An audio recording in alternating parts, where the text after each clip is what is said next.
Hello, everybody. Thank you so much for joining us today. We're going to give folks just a couple of seconds to trickle over from the waiting room here, and then we will get started very shortly. So, very excited to get started with you today. I'm just going to fill the air for a little bit longer, and then we will get started, and I will stop sharing my screen, and I will set the tone. Okay, I'm seeing folks are still coming in from the waiting room, so I'm going to give it just a little bit more time. And now I will get us started. Hello, everybody. My name is Brinton Botkin. I use she, her pronouns, and I lead student marketing here at Handshake. I am so excited for you to join us today. I'm really excited to welcome you all. Just want to give a couple of quick housekeeping notes before we get started with the panel. We're going to have about 30 minutes of tips and demonstrations, and then we're going to save some time at the end for questions from you, the audience. So please be sure to pop any questions that you have throughout the session today into that Q&A box throughout the session. We'll do our best to get to as many as we can before we wrap. Just a quick reminder, you won't see anybody's questions submitted until we mark them as answered. So please don't think you're just like shouting into the void and we're ignoring you. We get a lot of questions. We just kind of save them until the end. So I promise we're seeing them and we will get to as many as we can. And with that said, I'm going to stop sharing my screen and start talking to you directly.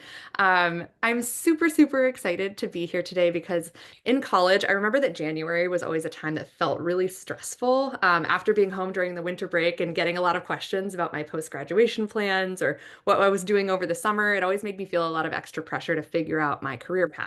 And I know it's not just me. January is actually Handshake's third busiest month of the year when it comes to applications submitted. So if you are feeling some of that same pressure and you want to hit the ground running for spring recruitment, we wanted to create an easy way for you to feel prepared from planning and networking to applications and interviews. And we're going to showcase some of the newest Handshake features that you'll want to pay extra close attention to as you engage with employers on Handshake throughout the spring. And with that, let's get into it. I'm so excited to introduce our speakers today, two fabulous colleagues of mine here at Handshake. Do we want to kick off with a quick, I know I ask you two to use the same intros every time, but a quick round of intros. Maybe you can share what you majored in, your first job, and what you do today at Handshake. And I will go in alphabetical order. So Britt, kick us off. Oh my gosh, just edging Christine out. I love it. Hi, everyone. My name is Britt Gergen. Oh wait, I'm going to do it in the right order. So in school, I majored in biological and environmental engineering. My first job was a lifeguard, but my first job out of college was working for Oracle in a solutions consultant role. And today I am the director of product marketing here at Handshake. All right, Christine, you're up. All right. Hi, everyone. My name is Christine Cruz Vergara. In college, I was a psychology major and family studies minor.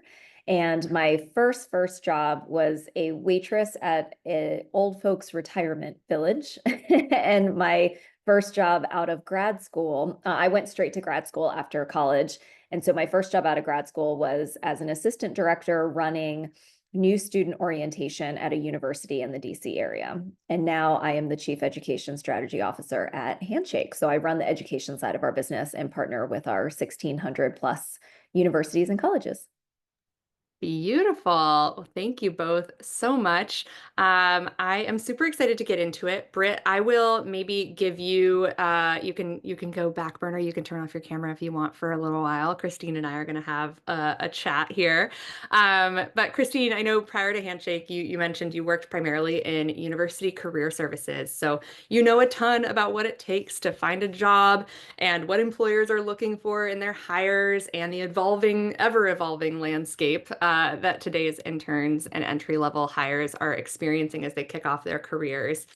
So can you give us a little bit of like a level setting of what January is like in the world of campus recruitment and maybe if there are any industries that tend to recruit in the spring and where a lot of them maybe are in the process of hiring their summer interns or entry-level roles right now? Sure, happy to. Okay, so in January, recruiting picks back up. There are essentially two peak seasons in college or early talent recruiting. It's typically the early fall season, so like late August, September, going into October, right, is like one peak season. And then January, February is another peak season. So In terms of college recruiting, you're likely to start seeing more activity on your college campuses again. You're likely to start seeing more employers come to events. You're going to see your school hosting more fairs, more programs, more workshops, more panels. Like all of that is picking up January, February. So be on the lookout for all of that. And if you're not sure what's happening, just get onto Handshake and go to events, and you can see all of the things that your school is offering you, as well as some employer hosted virtual events as well to supplement. Depending on what industry you want to go into will determine whether or not January is like a hot time for you, both for full-time hiring as well as for interns. So if you are looking for an internship, one of the things to keep in mind is that bigger employers, like big, massive employers, like think Big Four or any brand name, they tend to do more of their hiring in the peak seasons, right? So peak fall, peak spring. If it is a smaller employer, like a mid-size employer, a regional employer, a small family-owned business, honestly, they do recruiting year round. Okay. And it's like pretty steady the entire time. So if you feel like you might have like missed some of the big recruiting in the fall for some of your industries like tech, finance, consulting, things like that, for the spring, you could be looking at more of the mid-sized companies or the smaller companies in those industries because they'll still be hiring. If you're interested in going into other areas like marketing, advertising, journalism, nonprofit, education, spring is more your season where people are going to be posting more of those opportunities, both for internships as well as for full-time. So that gives you a little bit of a lay of the land, depending on what industries you're most interested in. Thank you. And I want to anticipate some questions. I haven't seen one roll in yet, but for those who are interested in industries that primarily recruit during the fall, is there, is it too late to engage in the recruitment season in the spring? Is it still a good opportunity for them to be attending career fairs, to be going in and making those connections with employers? Are there potentially still roles that you can secure for summer? Yeah, there are definitely still roles that you can secure for summer. So you want to think about it this way. You may have possibly missed the deadline for some of the really big companies that you were interested in. But like I just mentioned, you could go for the mid-size, the regional, the smaller boutique firms for those areas that typically hire in the fall. Okay, so if you did miss that, you didn't miss out on all opportunities. You may have just missed out on some of those bigger companies. You can look at a different segment of employers. That's one option. The other option is you could still apply to some of those bigger companies and see if you end up getting pulled in because maybe some of the people that they offered to either decided not to take the offer or ended up dropping out for whatever reason, which also isn't great, but it might open up a little opening for you. So that's another option. And then the third reason I would say you still want to participate in what's happening in the spring is because you can still be doing things like networking. You can still go to alumni panels. You can still, if the employer is hosting something on your college's campus or something virtually, you should still go. That still shows a level of interest and engagement. And that's what employers want to see. So you should very much still be investing in your learning and in your networking during the spring season. Awesome. And you just alluded to some of the ways that employers might show up, but what are some of the ways that, job seekers and folks on the call today might expect to see the employers that they're interested in connecting with or getting hired by showing up in the hiring process from now until, let's say, like spring break, both on campus or online on platforms like Handshake? Where should they be looking out? What types of ways do employers tend to engage in that spring recruitment? Yeah, so a really common one is obviously career fairs, right? We're all familiar with it. We all know what it is. Employers know what it is. So I would first and foremost look to see what career fairs are coming up. And then I would actually do your research when you register for that career fair on which employers are coming so that you have a game plan for how you're going to attack that day. Which are the booths you're going to go to, rank order the list of employers that you really want to spend time because you're probably going to be waiting in some long lines. And so just make sure that you've kind of organized your thinking around all of those pieces. So career fairs is like definitely one thing that will be happening. Another thing that will be happening for some schools are info sessions. So sometimes employers still like to go on campus. They like to come and give you information about their organization, about the roles that they might be recruiting for. I know that students don't always find these to be the most interesting, but it is a great way for you to kind of get like a nice overview and for you to at least build a relationship with the recruiters that are coming to campus. So if an employer that you're interested in is doing this, take advantage of it. It is worth your time and energy to have a presence and to make an impression when you're there. Third, employers like to host their own events. So they also host their own events. Sometimes they advertise it. Sometimes they advertise it on Handshake. Sometimes they're hosting it on Handshake. Make sure to go to those as well. If you are going to something that is a virtual event, make sure that you are staying engaged. So have your camera on, look interested, make sure you're asking questions. All of that shows your level of interest and it shows that you're more serious about the company or about the role. A lot of schools are also at this point in time, I would say January through like spring break, hosting a lot of like alumni panels or workshops where they're talking about how to prep for a particular industry area or role. They might have folks for different companies that are coming to talk about the different types of programs or experiences that they have. Again, great opportunity for you to actually attend those and ask great questions. The quality of your questions actually can really set you apart from other candidates. So highly encourage you to take advantage of those. Awesome. And to your point about sometimes some events might not be always the most interesting, but they are really valuable. Not everything can be chocolate. Sometimes you have broccoli, and that's important for us to have broccoli as well. So thank you so much.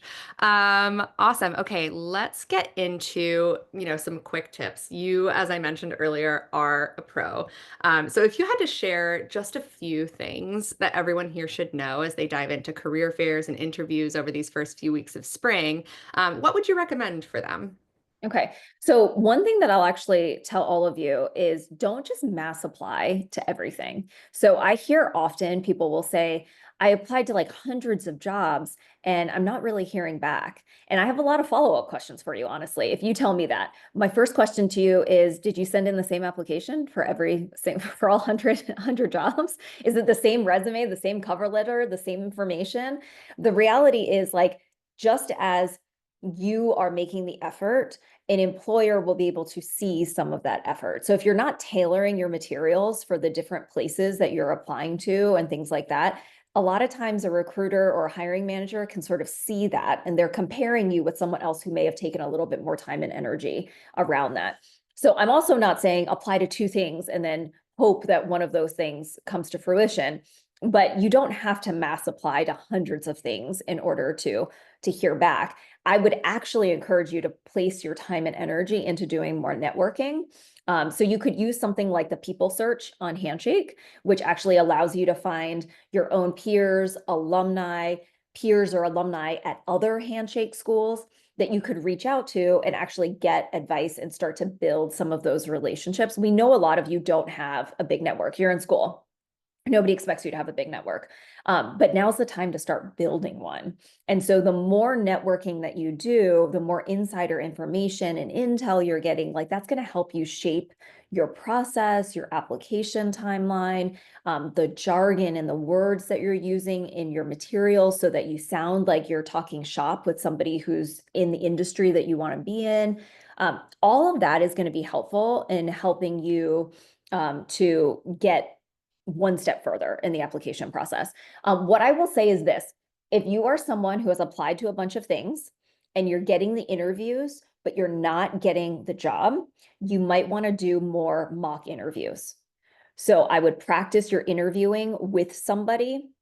You go to your career center, for example, and see like, am I putting off some type of vibe? Am I answering things in a way that don't seem to be resonating? Am I not clear in my answers? Right? Am I not succinct? Those could all be things that could be tripping you up.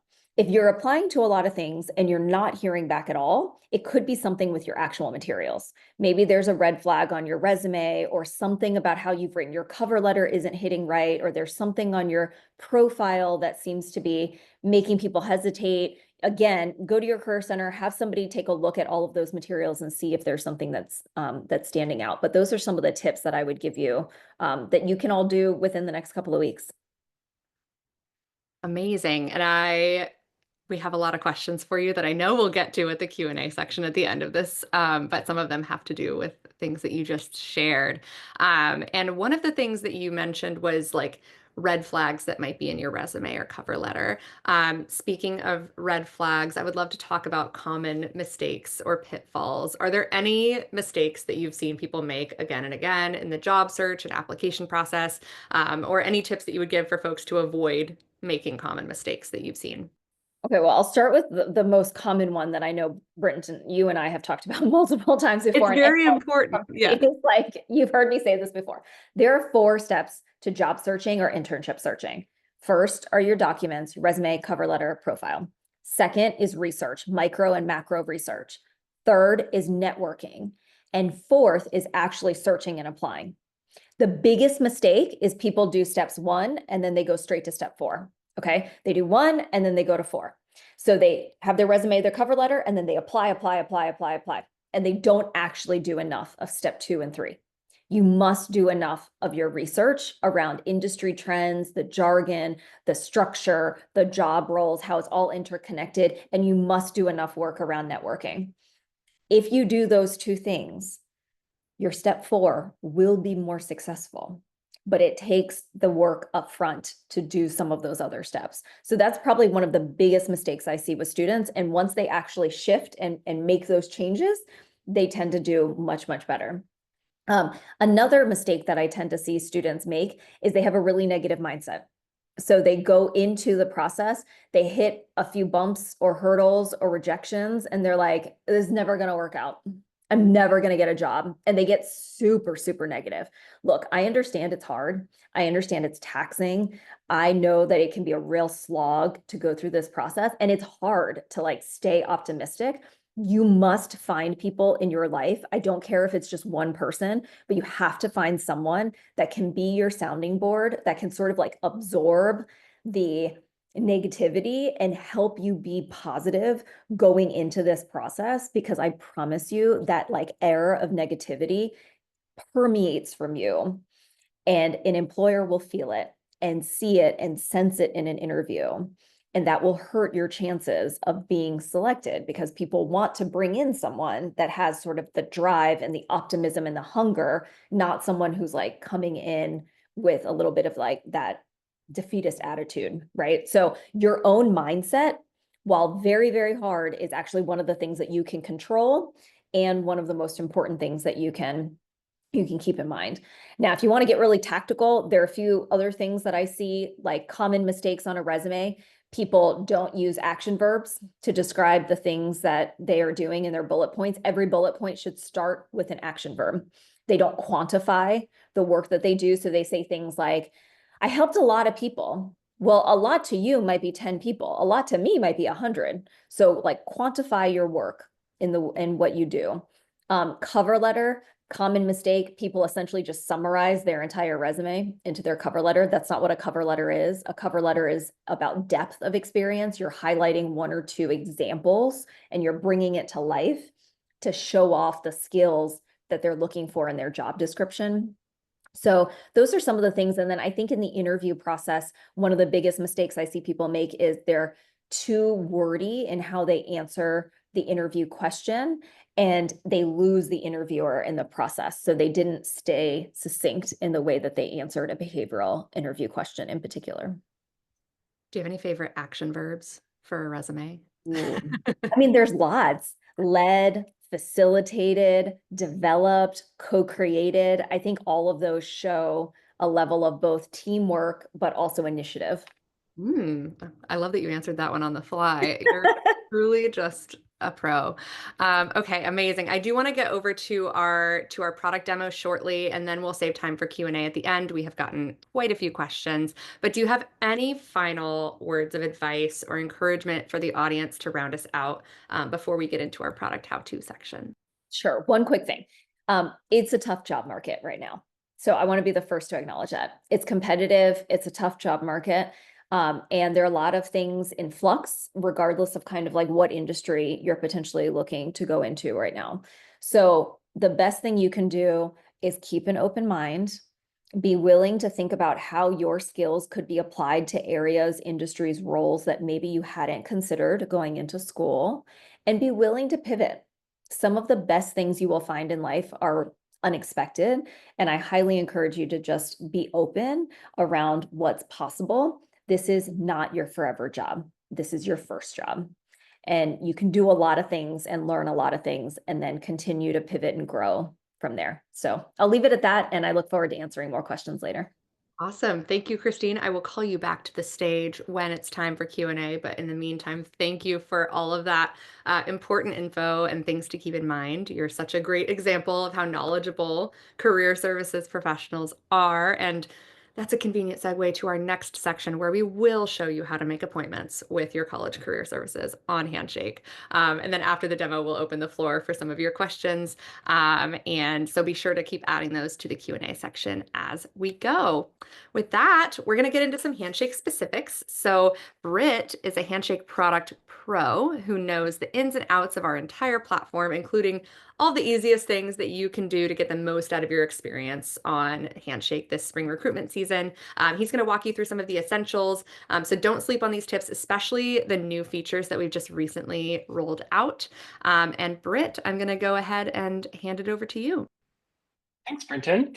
So hi, everyone, again. And as Brenton mentioned, I'm going to take you through my pithiest and pointiest demo of Handshake so that you know exactly what you need to be focusing on over the coming days and weeks to get the most out of the spring recruiting cycle. So we're going to start with the very, very, very essentialist of things on Handshake, and that's your profile. You might not realize it, but recruiters are actually looking at these. When you check into an event or submit an application on Handshake, your profile, sometimes in addition to your resume, is a huge piece of your digital identity, and it's how recruiters can get to know you on the platform and what you bring to the table. If you haven't logged on to Handshake in a little while, you might notice that our profiles got a bit of a refresh. And we did this to help you showcase more of your personality and to help you help Handshake understand what your interests are and how they evolve over time. So let's talk about some of the key features you can take advantage of on the profile and where you should focus most of your time. So let's start with those interests. If you are not really even in job searching mode just yet, or maybe you are, this is relevant for everybody. Keeping your career interests up to date on Handshake is both a great way to signal to employers that are looking at your profile what type of work you're interested in, and to signal to Handshake what types of opportunities you'd like us to recommend to you. So this is just one of many factors that feed into the jobs that you see, but it's one of the best ways that you have to control what Handshake is giving you. So if you jump into the looking for section of your profile, you're going to find a couple of different fields that you can fill out, and that you should keep updated throughout your time on Handshake so that we know exactly what you're looking for and can give you the best recommendations. So really simple questions. What type of opportunity are you looking for right now? Maybe you're not even looking for a job just yet. You just want networking and inspiration. That's totally fine. You can indicate that here. But if you are in the process of looking for an internship or even a full-time job, let us know and we can help curate the right opportunities for you. Same thing goes for the next three fields: roles, industries, and locations. These are not hard requirements for the opportunities that you're going to see. So again, if you're early on in the exploration phase of your career search, give us a general sense of what you're looking for and we'll do the rest. But again, these help guide the recommendations that you get and also signal to employers what you're looking for. All right. You've also got an opportunity to write a little summary about yourself. This is a great way to introduce yourself to anybody who's viewing your profile. And a cool feature that rolled out last year is the ability to use AI to flex the tone of your introduction. So if you, like me, feel that the hardest thing you can possibly do in this life is write a first draft of anything, this is a tool for you. You can get your first draft in there that's maybe kind of bad or is not quite hitting the notes you want it to hit, but it at least has the highest semblance of a description of you in it. Then what this little feature can do for you is write alts for you. And you can use the selector to go in a more formal tone direction or a more friendly tone direction. So you can see here, I've got my standard, let's say, not so good description of who I am. And if I want to go all the way to friendly, it's going to rewrite it for me. and it's going to update the language that's used to be in a more friendly tone. Now, of course, if your Wi-Fi is working, that can be really helpful. So I am not going to get to enjoy this feature today, but that is because I am just about as far from my Wi-Fi hotspot as I could be. Here we go. So we can see that by switching to formal, I am now a seasoned product marketing professional with expertise in strategic planning, market analysis, and designing innovative marketing campaigns. Let's see if I can get Whatever friendly it's to load. worth, AI or Yeah, not, you're very friendly, Britt, and I thank do you. that you would I get. do feel compelled towards the left side of this spectrum. I want to be friendly in my presentation. So here we are. Hey there. I'm all about mixing up strategic planning, killer market analysis, and crafting epic marketing campaigns. That's a little too much. You can tone it back. But again, this is really just to help you find new ways to express yourself and not feel self-conscious if your initial crack at writing your intro was not so great. Okay. So let's keep moving right along. Another really important feature that just shipped and is good to know about once you've finished filling out your profile is this share option.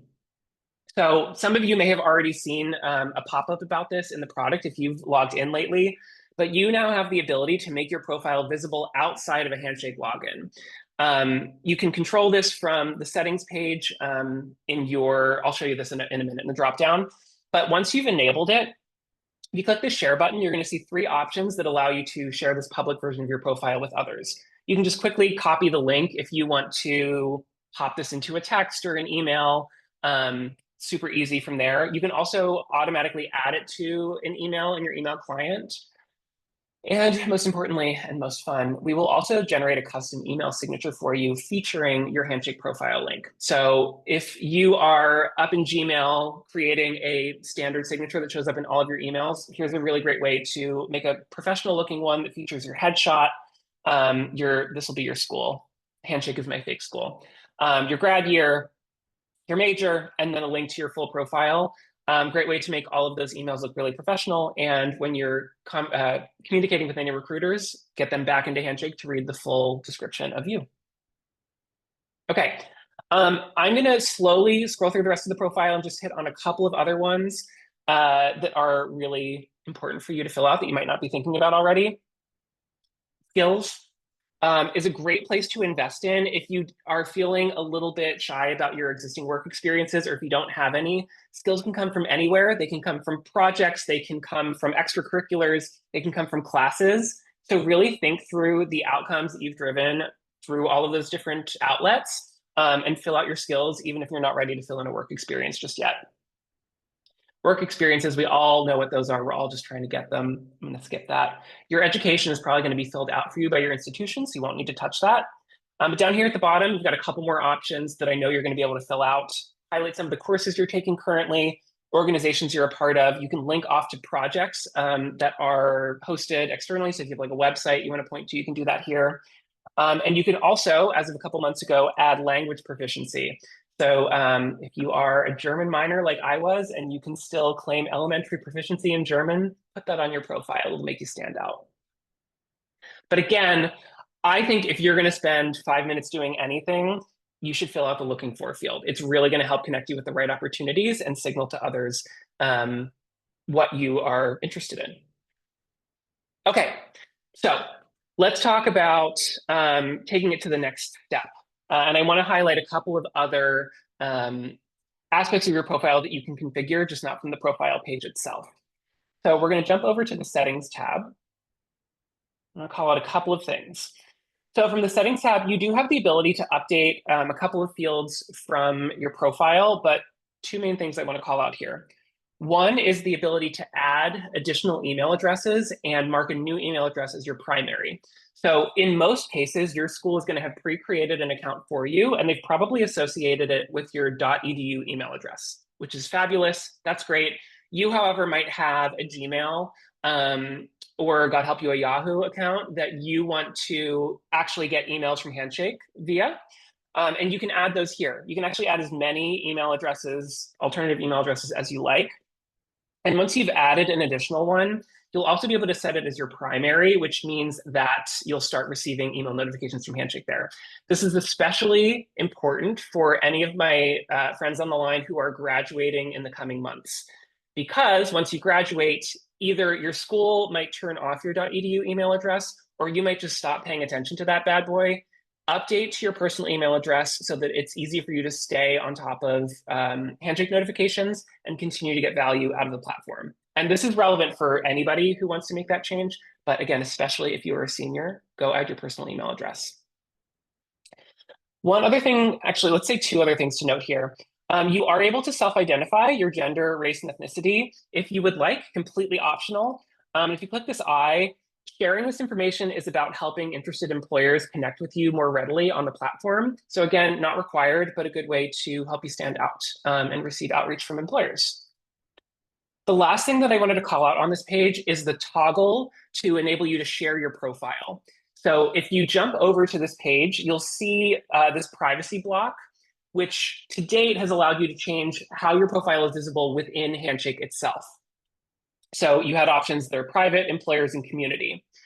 If you have your profile set to community visibility, which means anybody can see you within Handshake, you're going to see this little checkbox that allows you to make your profile public outside of Handshake and use that link generator, that fabulous email signature option. So this is where you can come to toggle that on or off. So if you have it on, you shared it, and you decide you actually want to bring your profile private again, just uncheck the box from here. And that's that for that page. So now I want to shift focus to talking about how you can use Handshake to explore career paths and opportunities. And before I dive into showing you some of the products, the first thing I want to get everybody to do, if you haven't already, is get out your phones, stop paying attention to me for 30 seconds, and download the Handshake app. Do it right this moment. You're going to get the same experience you get that I'm showing you here on desktop, but on your phone. And I know you're going to be using it more if it's there. So it is a fabulous way to make the job hunt or the career inspiration process that you're going through right now a more regular part of your life, and much easier to access than having to sit down, open up your laptop, and log in. So go do it, and you'll thank me later. When it comes to exploration, though, there's a lot of different entry points in Handshake. One of the big ones that rolled out last year is our feed.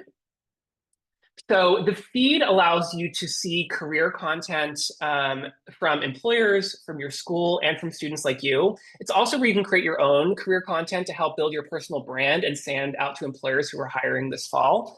So if you are not ready to apply for jobs, the feed is a great place to come to meet your community on Handshake. Introduce yourself if you're feeling comfortable, but also just learn about different career paths. See a day in the life video about what it's like to be a product manager or an engineer or a fashion design intern. It's all here, and it's really aimed at helping you understand what those career paths can look like. You can also follow people whose content you like, whether that's employer creators or your peers, so that you see more of their content and you stay more connected with them in the future. It's also worth noting that if you click into an individual person's profile, in addition to being able to follow them, you'll be able to message them, which I know Christine mentioned earlier today is a great way to start kicking off your networking in the new year. So find profiles you like, reach out to people, follow them, and introduce yourself on the feed if you're feeling comfortable. Okay, Christine also mentioned the People tab. This is another great way to start building your network and kicking off networking conversations. So the People tab allows you to find your peers, whether they go to your school or not, and follow them or reach out to them and message them. You're going to see a couple of recommendations for you based on your institution, people you might want to follow or you might want to check out their profile. But you've also got filters up top here. So if you want to see people who have worked at particular employers in the past, reach out to them about their experience. You can do that really easily. You can also look for people with a similar major to you or similar skills to you. So again, great way to identify people that you might want to connect with and might want to have a conversation with. And the last great place to explore all that Handshake has to offer you is the Explore page. So this is the homepage you're going to land on when you log into Handshake from your laptop or desktop. And there's a lot of different things aggregated here to make it really easy for you to dive into something. So we are going to show you video content from the feed that we think is going to be really relevant to you. We're going to show you jobs and employers you might like to learn about or follow based on those career interests that you indicated on your profile. And you're also going to see information from your school that can help you identify the most unique and compelling opportunities where you might have an upper hand in the application process. So these collections down here at the bottom are custom curated lists of jobs. There will also be employers and events and fairs in there as of like last week. And your school is helping you identify these opportunities to connect with employers and apply for jobs because they have a special relationship with your campus. So highly recommend checking out these collections as an entry point to highly relevant opportunities, events, and fairs from your school. Now, on the topic of tapping into your school, there is a bar at the very top of the Explore homepage that allows you to dive into all of your school's resources. So I'm going to click on that. And you'll see this is your school's profile page, and there are a lot of different entry points to information that can be really useful for you. You'll see all of the collections that your school has created listed out here, as well as contact information you can use to get in touch if you have questions about using your career services resources. But an even faster way to get help from your career services office is to book an appointment, which you can do right from this page.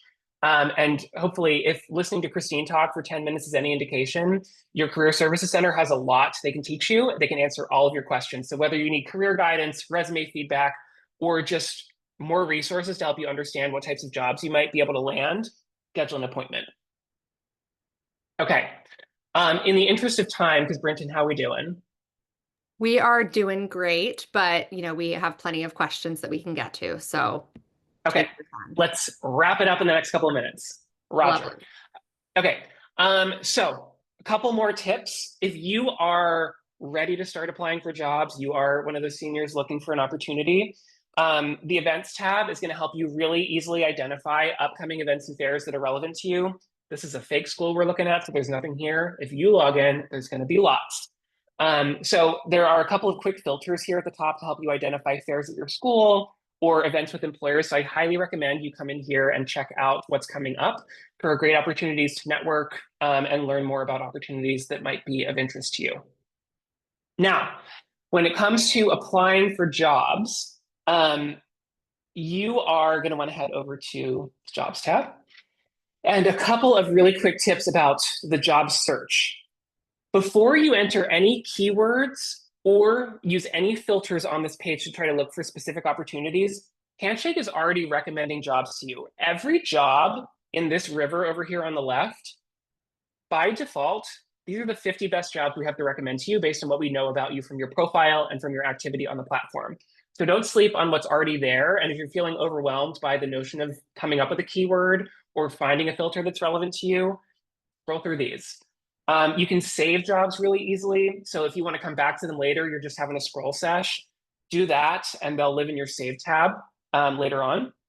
If you click this X button, because this job is not relevant to you, we're going to hide it. We won't recommend it to you again. You can help the algorithm learn what you're looking for, what you're not looking for, and further hone your results. I mentioned those collections earlier. You can really easily filter to jobs that are in your school's collections using this filter up at the top. So again, a really easy way to identify those opportunities that are unique to your campus, that your school has a special in for you on. So another great way to find stuff. And then I know that we've had folks asking about international student opportunities. So I wanted to call out, if you jump into the All Filters tab, you're going to get access to every single filter we have. But importantly, if we keep scrolling down, we've got different work authorization filters here. So whether you are looking for someone who's open to visa sponsorship or you are OPT or CPT, you've got a really easy way to zero in on the opportunities that meet your needs. So wanted to make sure I called that out as well. I think it's best that we move on to questions. Brenton, what do you think? That sounds great, Britt. Wow, you really just did all of Handshake in a nutshell there. Thank you so much. I tried, of course. I think Christine has been busy in the Q&A box typing some answers, but now I'm going to bring her back to the stage to get I've into. been trying. There are so many. There are so I as many many as I could. A valiant effort. Thank you so much. I have pulled, we're not going to have time to get to every single question, but I have tried to pull questions that I'm seeing like similar ones of the same flavor. So if you haven't seen your question answered yet in writing by Christine, we'll try to get to them today. But we probably won't get to every single question. So be sure that you go and, follow Christine on the Handshake feed. She's a fount of knowledge, so be sure to follow her there. But I'll get right into it. And Britt, there might be actually, Britt, following that beautiful product demo, I have one that should be a relatively quick and easy one for you. Sure. Is there an easy apply button on Handshake? And given that you had a nice, beautiful spiel about our app, um, I guess I can speak about the quick apply. Do you want Why to? don't you just answer your own question then, Yes. Britt? Fabulous. You know it. You've got it. I do know it. Yeah. There is a quick apply feature on the Handshake mobile app that allows you to very, very quickly apply to roles.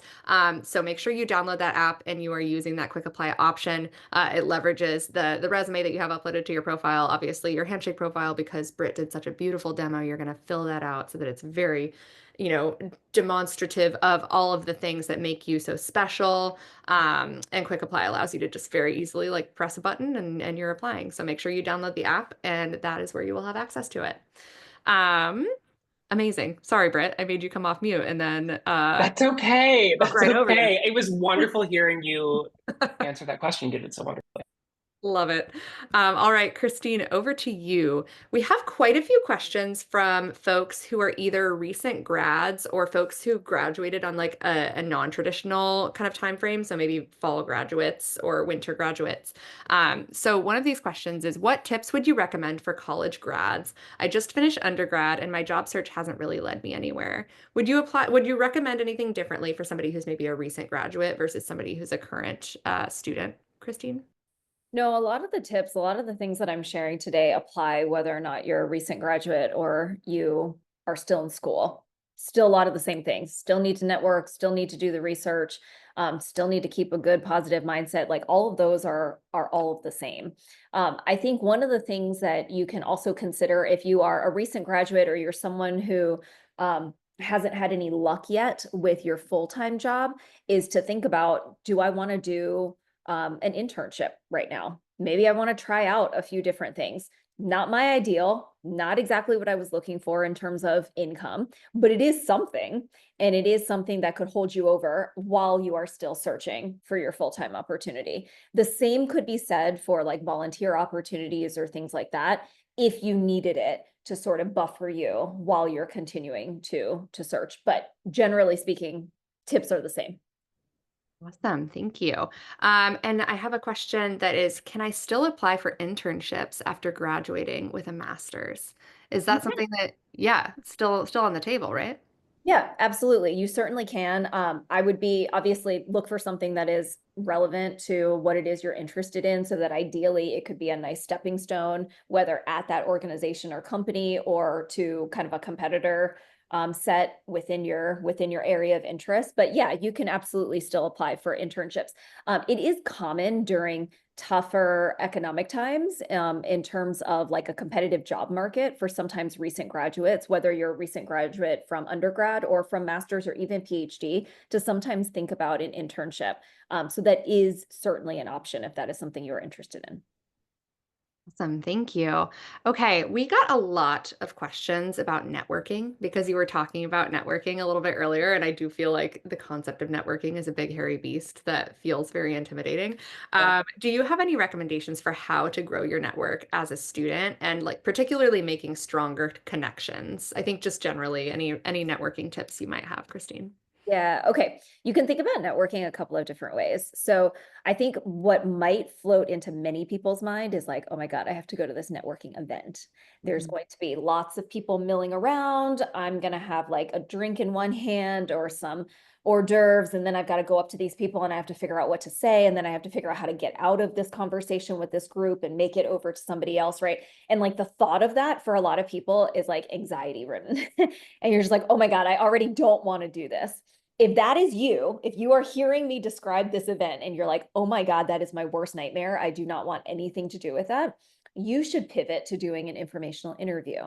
So you can network in a one-on-one basis and not have to be in that sort of event space. For some people, the event space is like where you thrive and you should do it and enjoy it. If that's not you, do an informational interview. So for example, as Britt mentioned, use the people search. You're going to find someone. So let's say, for example, I find Britt and I'm like, oh, Britt, okay, you're from the East Coast. I'm thinking about maybe moving to the East Coast. So I reach out to him and I say, hey, I see that you live in New York. I'm thinking about moving there, but I see that you also lived in San Francisco. I'm wondering what that transition was like for you. If you have any tips for someone who's thinking about making that move, would you be willing to give me 15, 20 minutes of your time, right? Or 30 minutes? I would love to take you to coffee. Here's my availability. And you make it easy for him to say yes, right? Not a lot of back and forth. I gave him my availability for the next like 2 weeks. I translated it to his time zone so that he doesn't also have to do the change in his head, right? Like make it easy for someone to say yes.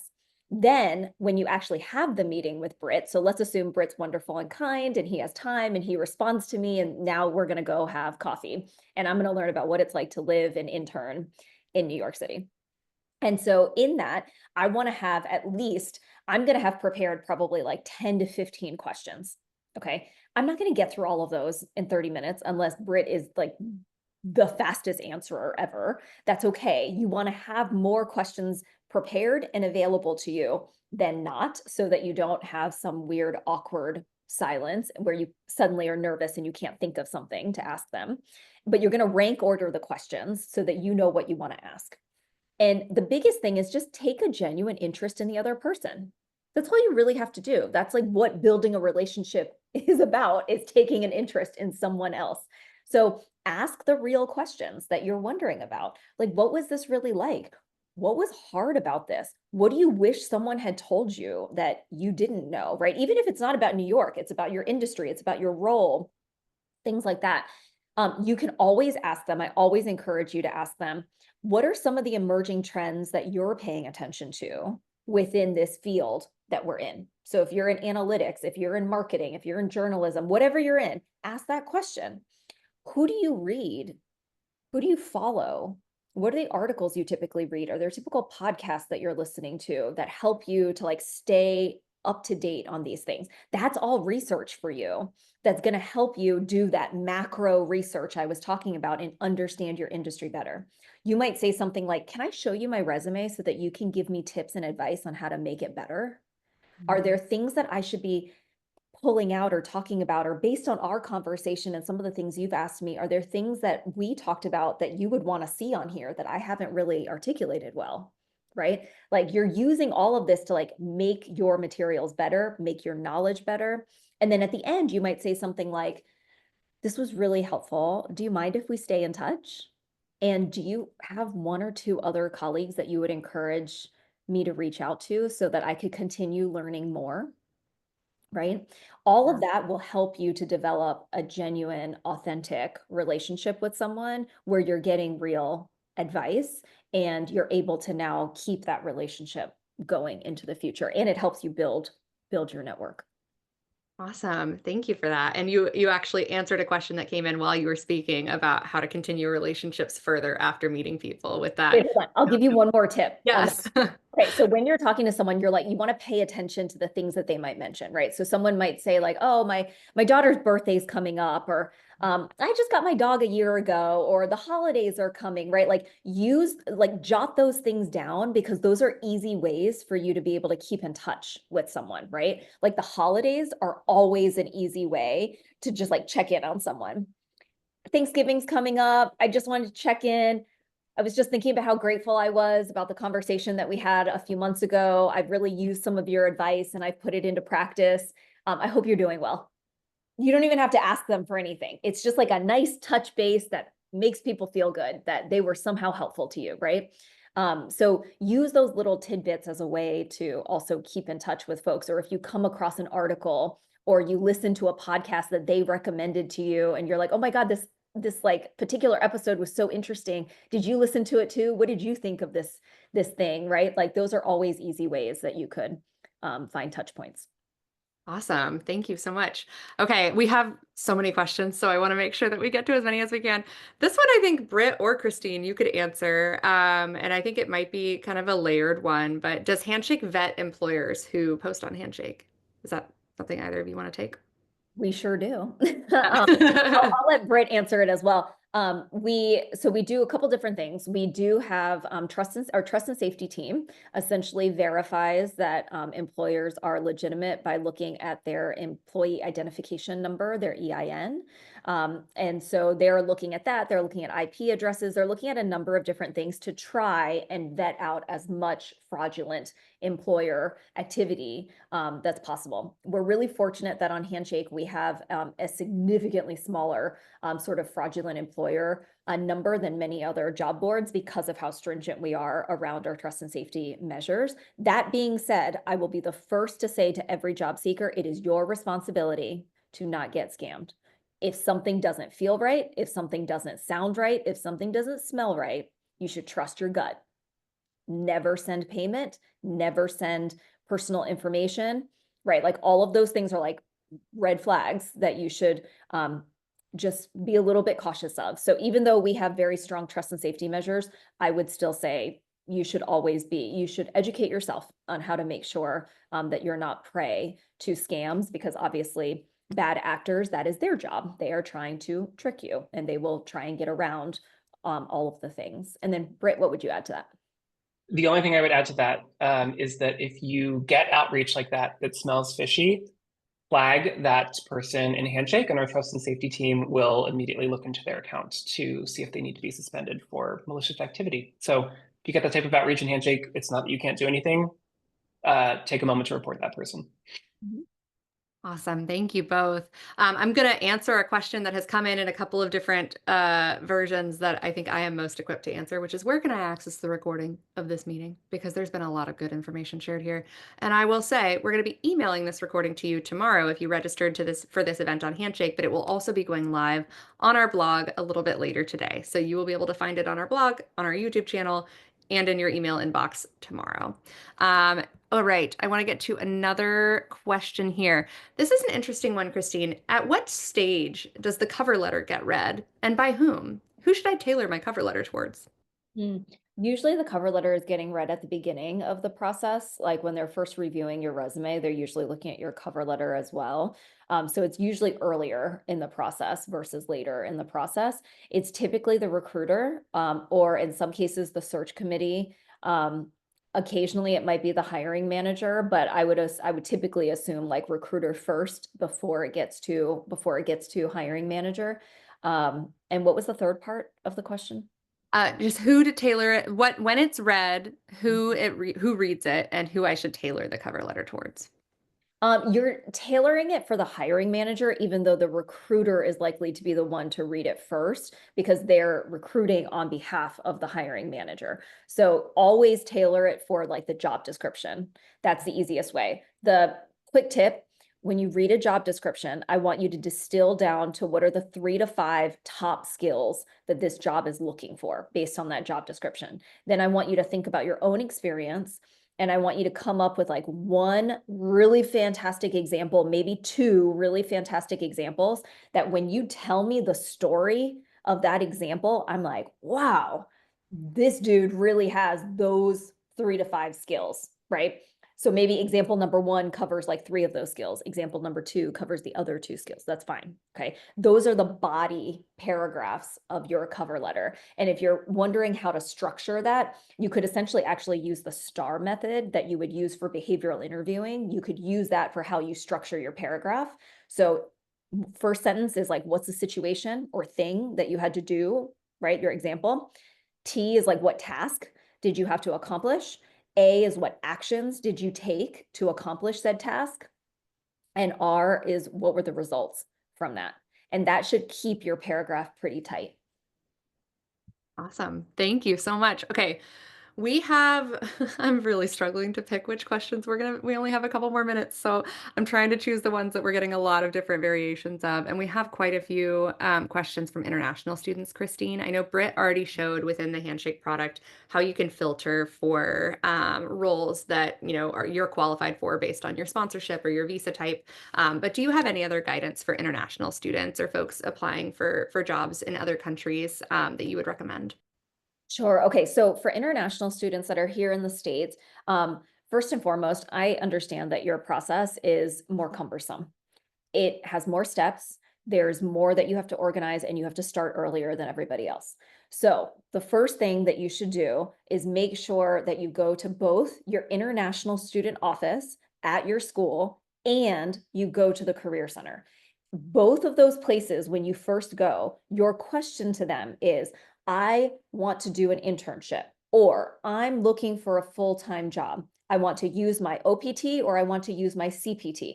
There are different processes depending on which one you're doing. Okay. You're typically going to use your CPT first, then you'll save your OPT for after you graduate.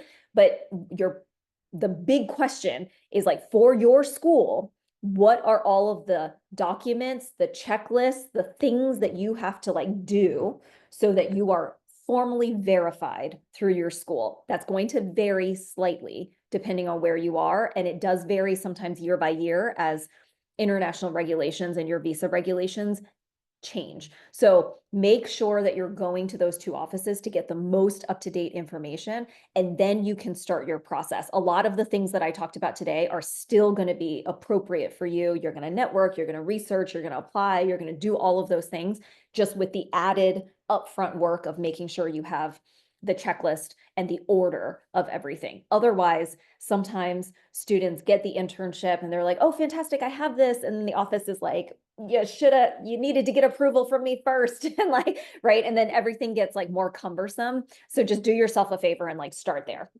Yeah. Awesome. Thank you. I know that's a kind of a complex topic, and be sure you're making those appointments, everybody, for that personalized guidance. Okay, I'm going to try and like cram a couple more in here. Um, this person is asking, I recently applied for an internship at a major tech company and I'm awaiting their decision. I've also been contacted about other roles within the company. I'm interested in pursuing these other opportunities, but I'm unsure of the company's policy on multiple application. How would you provide guidance to best navigate that situation? Would you recommend somebody apply to multiple roles within the same company? Interesting. Okay. So I would reach out to if the recruiter is the one that actually got to you and essentially said, hey, you should consider these other roles. I would have that conversation with the recruiter and say, I am actually really interested in some of these other roles, but I also have already applied to this role. What's your take on that? How does the company typically look at it when you do this? I would often say it's very easy for most companies to sort of like not think highly if you apply to like every open position at their company across multiple functional areas. And people are like, what does this person want to do? Like, is the student actually interested in finance, or are they interested in marketing? Or are they interested in product management? Like, these are drastically different roles. Does this person just have no clue what they're interested in? So don't do that. Don't apply to like everything across the board. But if you applied to something and they're actually approaching you about a number of other opportunities, there might be some similarities, or they might feel like your fit is actually a little bit better for certain functional areas than others. And that is worth a conversation to see. And it might actually help you broaden your search a little bit around other functional areas that maybe you weren't thinking about before. But typically, it's totally fine to apply to a couple of positions. Or even 3 or 4 sometimes at a particular company if there's like a little bit more of a common thread around why you're applying to those few positions. Very, very wise. Thank you. Okay, we can fit one more in, and I think Britt might have a point of view on this one as well. I also have a point of view on this, and Christine, I think you will have a point of view on this. But this person is asking, what posts should I make on the Handshake feed? What about posting an exercise you performed and published on GitHub? I will say, if that is something that you have done, that's a great thing to post on Handshake. It's a really great opportunity to demonstrate something you've learned, something you've done, bring your Handshake profile to life through an example of the work that you've done, because employers, when they're looking at your Handshake profile, can toggle over to your posts section and see, oh my gosh, this person has created this really cool open source project on GitHub. This person like can practice what they're preaching on their resume. This is a real demonstrated example of their ability to do this work. Christine and Britt, do you have any thoughts about what types of posts folks should make on the Handshake feed? Britt, you go first. I saw that question and I responded to it immediately. And I was like, make a post about that one. Like, that is a fantastic example, as Brenton said, of highlighting your experience in a way that goes beyond just putting text on your profile or on a resume. So I think that's a fabulous idea. Knowing that your peers are on the feed as well means that you can also think of posting if you like have a question and you're looking for advice from others, and you want to crowdsource thoughts. Yeah, it's a nice way to kind of meet other folks who are maybe facing a similar challenge or have faced that challenge and made it through and have advice for you. And that you might want to connect with and go on a coffee chat, like Christine mentioned. So also a good place to reach out for advice. Awesome. I love it. You guys covered it. Amazing. Well, that puts us exactly at time. Wow, wow, wow, wow, wow. I'm so sorry. There were so many questions we didn't get the chance to get to, but I hope that we were able to answer some that are helpful for everybody who joined. Thank you, Christine and Britt, for all of your wisdom and everything that you shared today. For everybody who joined, thank you so much for the privilege of your attention, and best of luck in the spring recruitment process. Please make sure you fill out our feedback survey that just popped into the chat so that we can continue to bring you awesome events in the future and we know what kinds of things you want to learn more about. And with that, that's it for the day. Thank you all and have a beautiful rest of your Tuesday. Thanks, Bye. everyone.